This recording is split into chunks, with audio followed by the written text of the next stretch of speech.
I shall now make a statement in my capacity as the President of the Republic of Sierra Leone. Today, I speak as the representative of a continent that has long been underrepresented in the decision-making process that shape our world in matters of peace and security.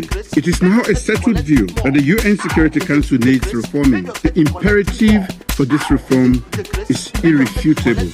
The legacy of colonialism, economic exploitation, and political marginalization has left deep scars on the continent, affecting its development, stability, and influence in international affairs. The UN, the cornerstone of international cooperation, was founded on the principles of equality, justice, and the collective pursuit of peace.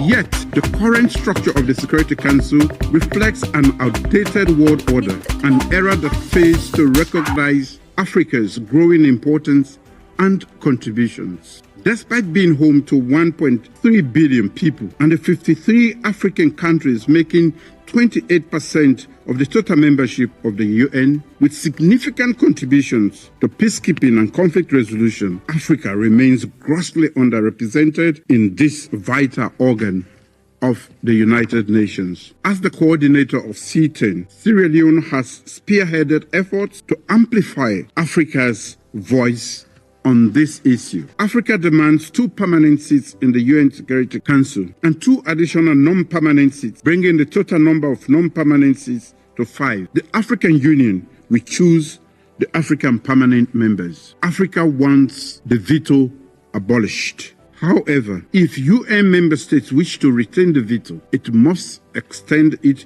to all new permanent members as a matter of justice. Redressing the historical injustice against Africa is viewed as a priority, and several delegations emphasize that Africa should be treated as a special case. To fully understand the need to address the historical injustice being done to Africa, let me briefly underscore the compelling historical foundations.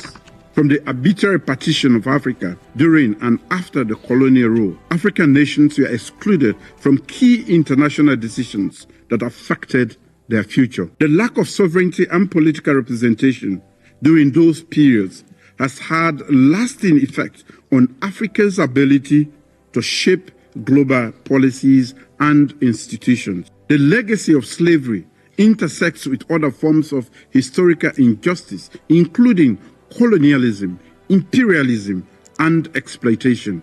Africa has long been marginalized. The time for half measures and incremental progress is over.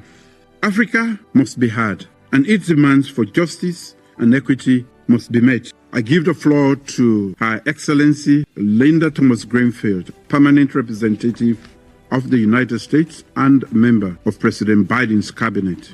Let me start by thanking you for being here with us today and for your leadership in organizing this critical debate, the first ever in the Security Council.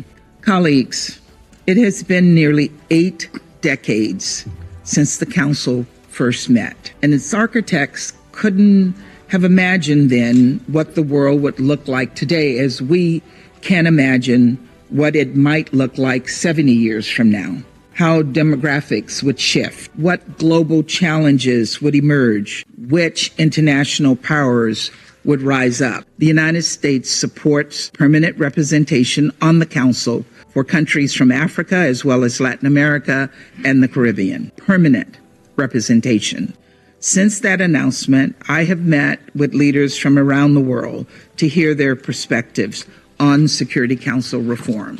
And we agree on what the problem is, and we agree on what the goals are. So dialogue is critical. It is the only way to advance an issue that has been stuck for far too long. Thank you, Mr. President. Thank you to Sierra Leone for bringing this important subject to this chamber.